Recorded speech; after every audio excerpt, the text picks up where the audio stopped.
one of my friends was saying like, oh, you're not going to talk about white supremacy, and I mentioned like CRT is white supremacy. Like, I disagree with the premise of white supremacy that there are inferior and superior races.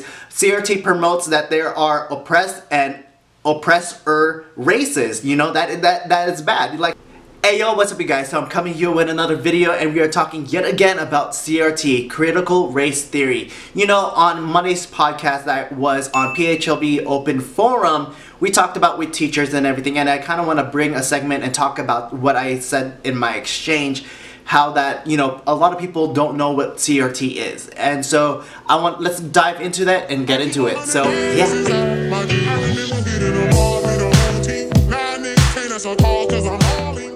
But first, of course, if you're new to my channel, what is up? My name is Mitch, Maverick Mitch, Hey Mitch, all the Mitches, and pretty much I like talking about what I talk about. So, current events, reviews, pop culture within the scope of entertainment, culture, and purpose. So, TV, movie reviews, social, political commentary. Be sure to check out all those videos as you're finishing this video.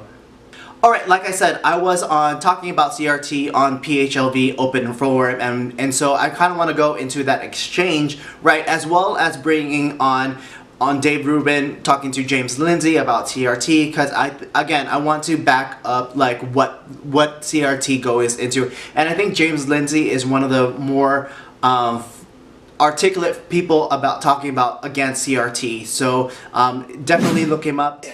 Yeah, good comment. Go ahead, Mitch, please. Yeah, I just want to also bring to my panelists when we're talking about CRT and then all of that subject. I think one of the issues is that we can't really define it, right? And it's never going to be introduced as CRT. It's always going to be introduced as diversity training, equality training, all that stuff. So what I want to illuminate with that is the path of hell is laid with good intentions, okay? And so, you know, we want to be less racist. We want to have like equality and everything, but one of the factors of the people who push it in CRT is Ibram X. Kennedy, who say we need to discriminate with more discrimination.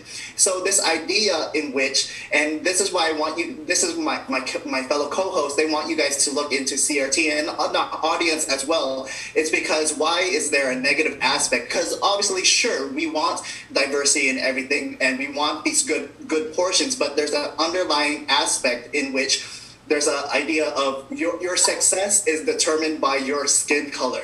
And if you're not doing well, it's because of the other factors of your race. So if Asian Americans are doing good, it's because they are white adjacent. They are supporting white supremacy. No, we do well because we're hardworking, you know? But I don't want to dive too much into that. What I want to talk about and bring into this conversation and bring everyone together is what is, with all these community leaders, all our Filipino community leaders, what can bring us together? Whatever side we're on and everything, what is attracting to the Filipino community? What is important to the Filipino community? Dolly was mentioning like religious values.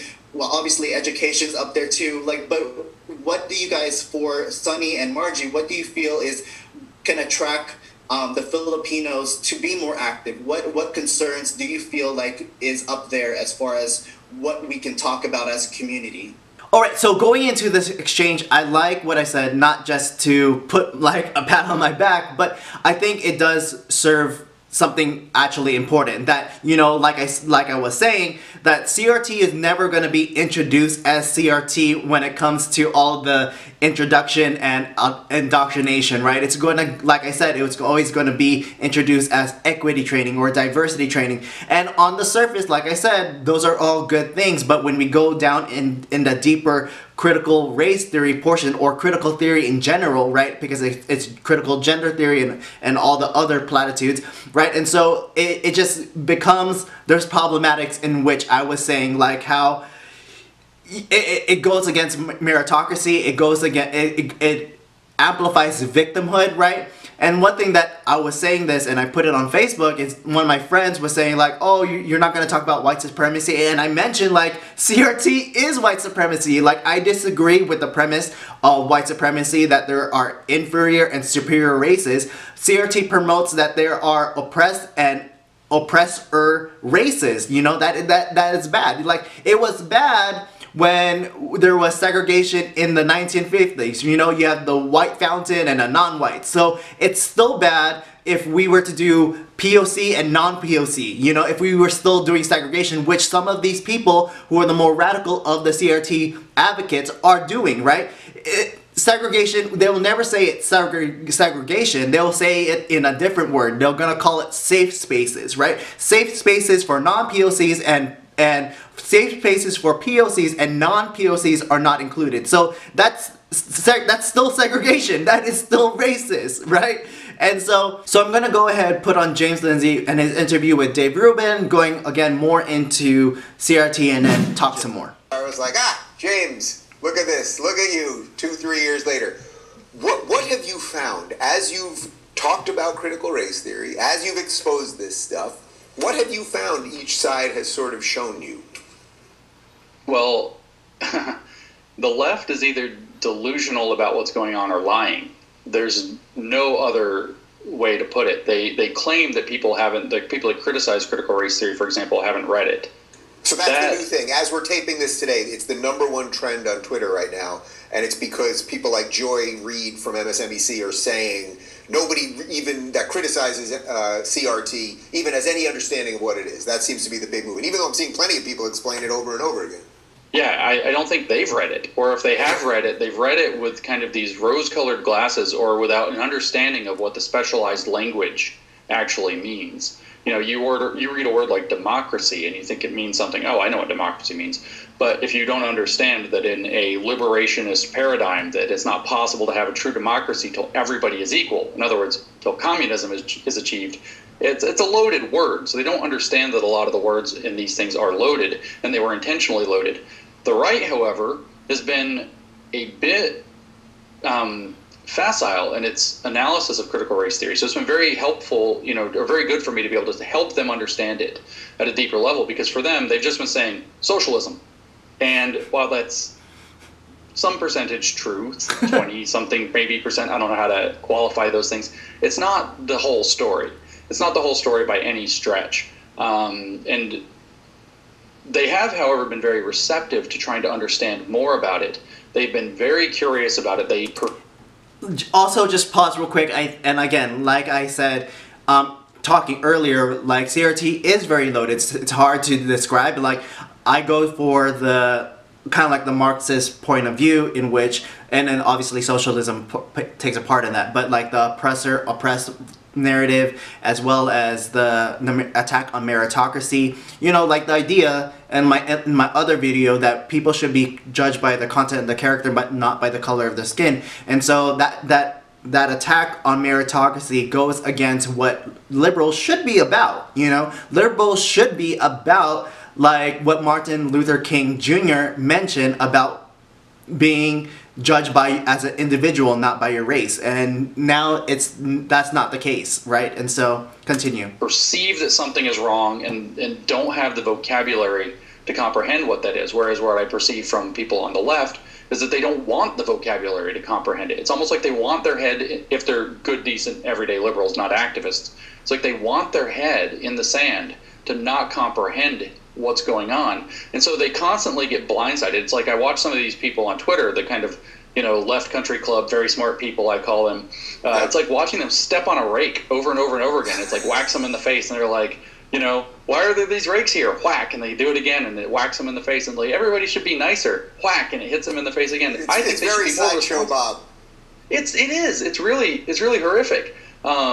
So I feel like there's this very deep, you know, desire to learn more and get it accurate among most conservatives, whereas others are just kind of like, no, it's socialism, the end. And then on the left, there's just straight either delusional ignorance or lying about it, which is shocking. Has that changed your feelings on what a liberal is, in a way? Because to me it exposed a fatal flaw in liberalism that I did not want to see. It doesn't change for me what a liberal is in the kind of classical philosophical liberal sense. What it changes for me is people who identify as the liberal label they're largely a country club. They are largely, almost at this point, a cult that want to believe and have a social identity baked into being left of center. to where upholding that social identity becomes much more important than the truth. So when you talk about actual classical liberalism based on Enlightenment rationalism, the truth is supposed to be the North Star for almost everything. And so they have diverged, and it literally is a country club mentality or a social identity mentality that has captured an enormous swath of that population, to the point where it's like I've had conversations with family members and they say things like, oh, well, I really like what that Ron DeSantis says, but he's a Republican, so I could never vote for him. And that's the entirety of the analysis, is they don't want to look bad to their we only ever vote Democrat friends or whatever, and that is disgusting. All right, so getting into that, I like what he was saying. You know, when it comes to CRT, like I said in the beginning of the video, you know, it's hard to describe. And then I like what James Lindsay was saying, in that, you know, for the many people on the right, sure, some of them are just going to brush CRT as socialism, communism, Marxism, but another good portion of those folks are going to be actually looking and defining in what is the actual literature in all of the CRT portion, whereas the people on the left don't even see it as, one, don't see it as a problem, or two, don't even are not even going to look into it. Because like I said, when I engage on people on Facebook, they're like, what's the issue with CRT? I having people trying to deflect CRT entirely and saying like, oh yeah, what about the right? What about racism? What about this? And they're not even looking into CRT, right? And so again, I like those aspects, and I hopefully by having more of these videos, you know, people are just going to be more exposed to this. And is it the next fight? I don't know, but it's at least what people are talking about at the moment. And so I also want to I'll link it in the description. I'm going to do a very poor job of what James Lindsay does as far as talking about an example of critical race theory, in which he does the whole tailor shop analogy, in which I'm going to do a bad job, but hopefully, you know what, I'll just play it, and then you guys can check it out. And so you watch that for the rest of the video. Again, thank you again for watching. Comment below if you see a lot of CRT in your life, in what you are engaging with your coworkers or work and whatever. And so again, follow me on Instagram, Hey Mitch. You can follow me on my joint Instagram at It's Mandatory Fun, where I do other videos with my friend Jen. And then again, for the rest of the video, watch James Lindsay example of the tailor shop and how CRT applies it into that situation. And again, see you in the next video. Thanks for watching. Peace, peace, peace. Be with you. So I'll give you an example within critical race theory. Critical race theory is very famous. I know some of you will have heard this example. I've given it a number of times. Too lazy to think of another one. I mean, it works, right? You just keep doing the same thing. So this is how critical race theory, since it's so popular, you need to understand, this is how it analyzes the situation. So I want you to envision for a moment that you run a shop or a store, something like a tailor shop, something where you have to come out and work one-on-one for a number of minutes with each customer as they come in, and through whatever set of circumstances, you're working alone that day, you're behind the counter, the bell rings, the door opens, and in very short order, 2 people enter before you can react, but not in a way where you have the impression that they're together. They just happen to arrive roughly at the same time, and one of these people is white and one of these people is black. You're the only one there, so you have to make a zero-sum decision of who you help first, the white person or the black person. Now, the fundamental assumption of critical race theory is that these systems of power are immanent. They are everywhere. They are always. They are permanent. And they bear on every social interaction, every phenomenon. They are present in everything. That is the fundamental operating assumption of critical race theory. So the question, as our friend Robin DiAngelo put it, is not, did racism take place? It is, how did racism manifest in that situation? That's a quote. She's given this quote multiple times, both in writing and in speech. The question is not, did racism take place, but how did racism manifest in that situation? Racism is to be assumed. So you now have your choice. Anybody in here want to go to the white person first? What a shock. Not a single one. Bunch of racists. So you're racist. You're all racists. You're all racist. Do you know why you're racist? Because you think black people can't be trusted to be left alone in that store for a few minutes while you help another customer. You think they might steal something. Or maybe you actually wanted to help the white person. You really did. But you didn't want to be seen helping a white person first, so you had to perform. You had to pretend that you're anti-racist. Your decision was riddled with racism. The question was not, did racism take place? It was, how did it manifest in that situation? And it's that you don't trust black people, and you wanted to get them out. You racist. Anybody want to pick the white person now? Still no. Amazing. Pause. Think about what that means. Nobody wants to pick the white person first. That's the very definition of bias, by the way. Every single one of you somehow intuit that in this new world, a colorblind choice was wrong. None of you want to help the white person first. Well, that's good, because that would be racist too, by the way. Of course, because racism, of course, must be present. It's not, did it take place, but how did it manifest in a situation? And it's obviously because you saw white people as first-class citizens, black people as second-class citizens who have to wait, or maybe you just prefer working with members of your own race first if you're white, or maybe it's that you, any number of things. This is the way that these woke critical theories analyze the world. Why? Because one, the systemic idea of power must be present in all things. The job of the critical theorist is to make it visible and to agitate for social activism around it, like burning your store down later after they put it on social media, what a racist you were. And three, because truth doesn't matter. There is no truth. Objective truth doesn't matter. Even if we were to ask, well, what was your motivation? Why did you choose as you chose? Doesn't matter.